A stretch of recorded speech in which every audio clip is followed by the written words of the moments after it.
So it's been a while since I've done something like this, and if you don't know, every Monday I do a Q&A. You guys are free to ask your Halo-related questions in the comments section below.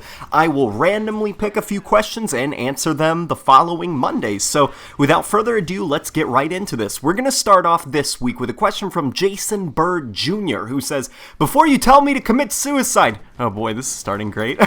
"Let me talk. There should be a game about Fireteam Osiris because judging by their combat, they seem to be very strong. I mean, Locke took on the Master Chief. Also, Buck is amazing, and New Blood, the book, brought even more interest to him.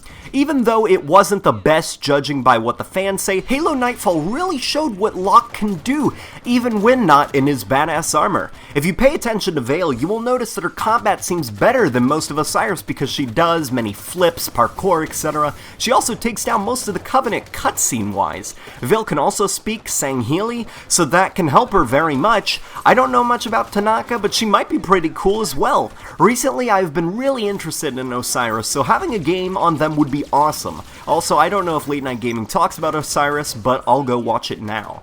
So I assume he's going into my past history to see if I made a video on Osiris. So Fireteam Osiris are not the most interesting characters in the world. In fact, I would argue they are some of the most forgettable characters in any Halo game, and that's saying a lot because Halo, as much as people love to, well, love Halo, Halo has its fair share of forgettable characters. I'm looking at you, Miranda Keys.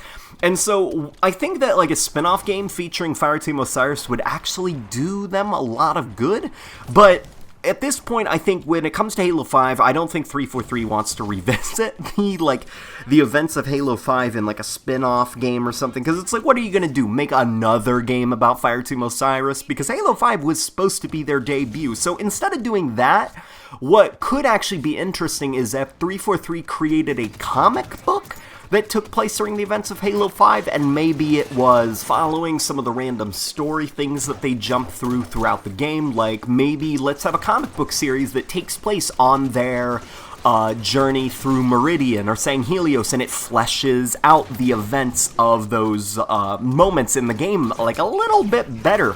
Or hell, let's have a comic book about how the team was formed and maybe their first training mission and kind of like their talks in between training sessions and stuff, like seeing them bonding as a team, because they don't come across as like, they're definitely a team in Halo 5, like they all get along and stuff, there's no bad chemistry between them, but it's just kind of like, they're just there. You might as well fill them with like nameless Spartan 4s. Like none of them really are identifiable as people aside from maybe Buck, but that's even just because Nathan Fillion is playing Buck. Like if you were to replace Nathan Fillion with somebody else, some other voice actor, even Buck would kind of blend into the background along with the rest of the Fireteam.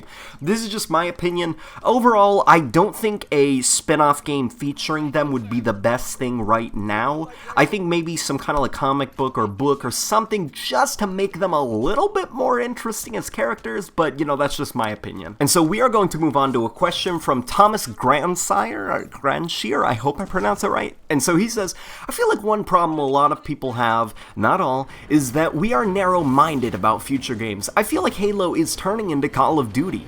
Everyone wants to go back to the original things, and we just can't go anywhere. I feel that the community as a whole needs to be more open-minded about innovations and future games." Now, you do make a good point, but I also want to remind you that innovation isn't necessarily always required. Halo has always sort of been this iterative series. Usually what it does, instead of radically redesigning the game every single installment, it just kind of like builds upon the last game a little bit at a time and slowly evolves over the course of many games.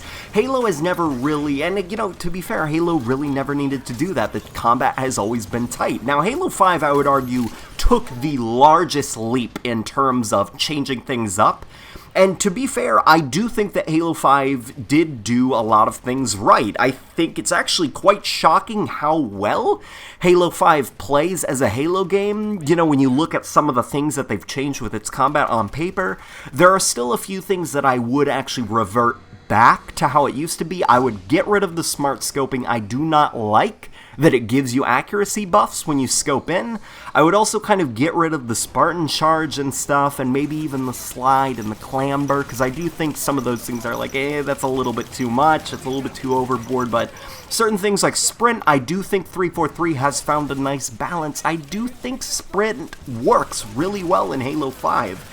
Now, that being said, I do think there still needs to be a classic playlist with, like, Forge map recreations of classic Halo maps, you know, for classic Halo fans who maybe prefer no sprint, kind of like myself and a few others, but I do think it is important to welcome change, and I do welcome change, but something also that I see quite a lot is, especially after my last video talking about the art style, I've seen the argument, oh, you're just being nostalgic, and I find that to be a very lazy way to just dismiss someone's entire argument, because change doesn't automatically equal something positive. Let's look at Halo Reach. The weapon bloom and stuff in Halo Reach and the lack of melee bleed through, that was change, and it certainly wasn't positive change. It really screwed up the way that Halo plays. And then not to mention Halo 4's multiplayer with the inclusion of loadouts and stuff, that was a change. That wasn't positive. Sometimes we wear nostalgia goggles because the past literally did things better than the present. Change doesn't automatically equal it's better and superior than the previous iteration.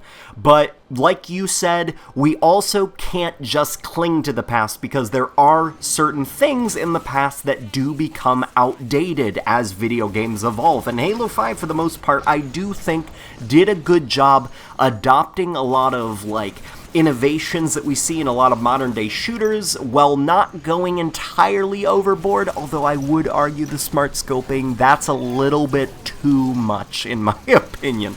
But, you know, overall, those are just my thoughts and stuff. Very good comment, Thomas, but we are going to move on to the next question. So, Nicholas Gonzalez says, I haven't touched Halo 5 for about 2 months. The MCC got me into the series last year, then I got Guardians. The collection story-wise got me, but Halo 5 and that rec system just turned me off. I really hate RNG, and as a newbie to the Halo series, I can say that doesn't belong. By the way, I've been in the PlayStation camp since the 90s. I am disgusted with what Konami did to my Metal Gear Solid series. Yeah, Konami is a discussion for another day, but I think that Halo 5 was not the strongest in the series, and here's the thing, alright? Halo 5 as a game, I think, has a lot of really good ideas. I think the 4v4 Slayer is easily the strongest in the series since Halo 3. Now, Halo 5's campaign, I can safely and honestly say is easily the worst in the series, and story-wise, I think it is one of the worst single-player shooter stories I've ever played in my life, and that's really disappointing coming off of Halo 4, which I consider to be, in terms of the storytelling, the pinnacle of the series. But the multiplayer, I do think it does a lot of things right, and sadly it's held back by taking the famous Halo customization system. You got all your different armors and stuff and unlocks and, like, you know, emblem customization and all your different challenges and weekly and daily challenges, and just kind of like throwing it all out the door and then just saying, you can, just gamble, you might get something good. It takes away from kind of like the personal experience of, like, I earned this set of armor, or this weekly challenge that you hopped on and you did with your friends and you're like, yes, you know, we beat this campaign mission on Lasso Legendary.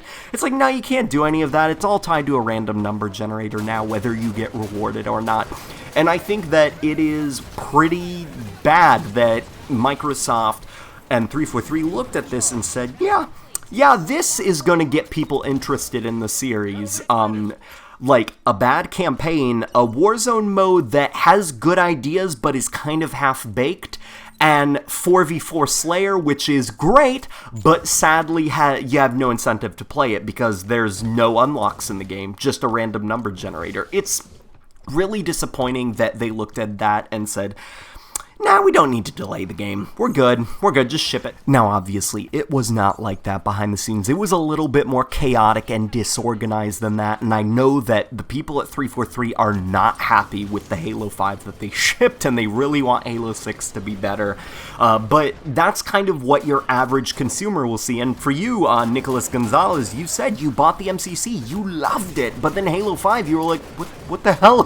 What the hell is this? And that's how a lot of new people to the series feel. They play Halo 5, and this is their introduction to the series, and they're like, what the hell? Like, this is the best Halo has to offer? Jeez, Halo fanboys must be stupid or something if they like this series, because this is, like, poor quality as a game. Now, with Halo 6, I mean, you keep that 4v4 Slayer, I mean, fine-tune some of the mechanics and stuff, get rid of the smart scoping accuracy buffs, refine some of the gameplay elements like Spartan charging and ground pounding, get some more creative maps in there, focus on Big Team Battle and other social playlists, you know, focus on Warzone, make the campaign better, and Halo 6, I mean, I think it's going to be pretty good, or at least I'm hoping. I've got my fingers crossed. You know, I'm rooting for them.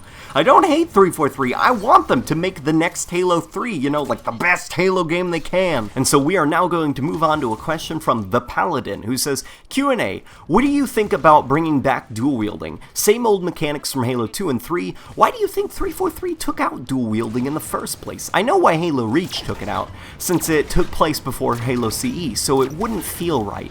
But what reason did 343 have to take it out in 4 and 5? Also, do you think they would add slight animations when you flip tanks and warthogs, or even allow you to pick up mongooses or ghosts and replace those with Spartan abilities? Hope this makes your Q&A. So that's a really good question, actually. That's a question I've been getting a lot lately. So a lot of people forget that 343 weren't the ones who removed dual wielding. It was actually Bungie.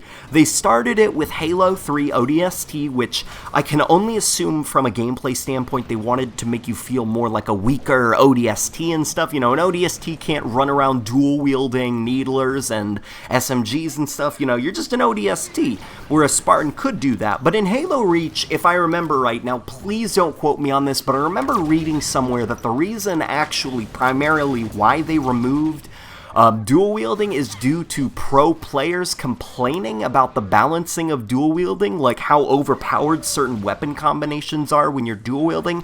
So they just like flat out removed dual wielding. And actually you're seeing in the gaming industry a lot of big games that used to have dual wielding are actually kind of like, over the last 5 years or so, they've kind of like just shuffled dual wielding out the door, probably for the exact same reasons. It's a little bit tricky balancing out dual wielding when you have two insanely powerful weapons in the same hand. And with 343, they just kind of like continued what Bungie started, I feel. And to be fair, like dual wielding, I think like in Halo 5 or something, like with Sprint and all these different Spartan abilities and stuff. And for Halo 5, the pro scene, they didn't really seem to be demanding for like dual wielding to come back. Like in terms of a gameplay thing, that hasn't really been a strong demand. In fact, I think dual wielding is the least of 343's problems right now. They should probably focus on making a fun campaign, like focusing on making sure that Halo 6 is a complete game at launch, you know, other things like that. But, you know, dual wielding, I completely get why people miss it. And to be fair, I mean, if it doesn't take up too many resources and time and stuff, just do it for the fans. Like, even if it's only for custom games in the campaign or something and you don't see it in multiplayer, just give it to the fans, you know, it's just something they want. So I hope that answers your question, and we are going to move on to the final question, which is from Irving Gill, who says, Halo Q&A, so what would you think if the next saga was either a Halo 5 trilogy, or even if we go back to Venezia and follow a couple of storylines from all the species that live there? I think it would be fun if we went back and played a human from the Human Forerunner War, or maybe even the Lord of Admirals. Love the channel, and it is great. So, to answer your question, I would actually love some kind of like smaller down-to-earth Halo story, especially after Halo 5 literally blew our brains out with how stupid and over-the-top the story was. What I would kind of like actually is, so I've been playing a lot of Battlefield 1 lately, a lot of Battlefield 1, and guys, I'm not joking when I say the Battlefield 1 campaign is incredible. incredible. It is exactly what I want out of a shooter, although, you know, they could do a little bit better with, like, the glitches and some of the oversights. I mean, hell, the enemies in this game, they don't even open doors. They walk through doors, like closed doors. So there are a few things that they could polish up, but in terms of the gameplay, I love the Battlefield 1 campaign. It does not play like a traditional modern-day AAA shooter. It's basically 6 short stories that take place during World War I. There is no overarching enemy, there's no, like, main character that you play as. It's just 6 small, grounded, realistic stories that take place during World War I of just your character trying to find his way in this, like, awful war. His or her way in this awful war. And it's really good. And what I also like is that from a gameplay standpoint, there's, like, no QuickTime events, no QuickTime events, no scripted BS where the game removes control from the player and you're forced to watch, like, the game, like, oh no, is he gonna fall over the ledge? You can see his hands gripping it. Oh no, he pulled himself up. Of course he did, because this is scripted. He's not gonna fall. And some small kind of, like, Halo story that takes place, like something ODST-esque, where it's just like this small little story would actually be pretty cool. Now, I've actually spoken up that I wouldn't really like to see a game that takes place during the Human Forerunner War, because I think from a gameplay standpoint, that wouldn't be the most interesting, and I think that would actually turn a lot of people off, because for them, their idea of what Halo should be is, you know, you can see the 32 of your ammo counter on your assault rifle and stuff. You got your Magnum, you've got your rocket launcher, like, and then to go into the Forerunner Human War, where you're playing as, like, an ancient human, and there's, like, even more Prometheans and floaty bits from the Forerunners, I think that that would turn a lot of people off from Halo. I mean, as a gameplay idea, it does sound pretty interesting. It's just, so far, 343's kind of execution of the Prometheans, it's like, would you like a Halo game that is almost exclusively Promethean-esque combat? I mean, as some kind of, like, Mass Effect-style RPG, I think that would be an incredible setting for something like that. And I hope that that answers all of your questions, guys. So tomorrow morning, I am having nose surgery. I have a friend who's taking me there. He's taking me home. It's going to be awful. It's probably going to be like having a head cold for an entire month as my nose heals after this surgery and stuff. They have to do work inside my nasal cavities, like the left side, like partially collapsed, and apparently it's been like that for years and years and years now, and so they need to do surgery to, like, fix all of that up. I didn't even know that that was what was going on, but that's gonna solve a lot of issues that have been kind of plaguing my life. Me waking up randomly in the middle of the night because I can't breathe, and then not being able to get back to sleep, not being able to breathe out of the left side of my nose almost my entire life.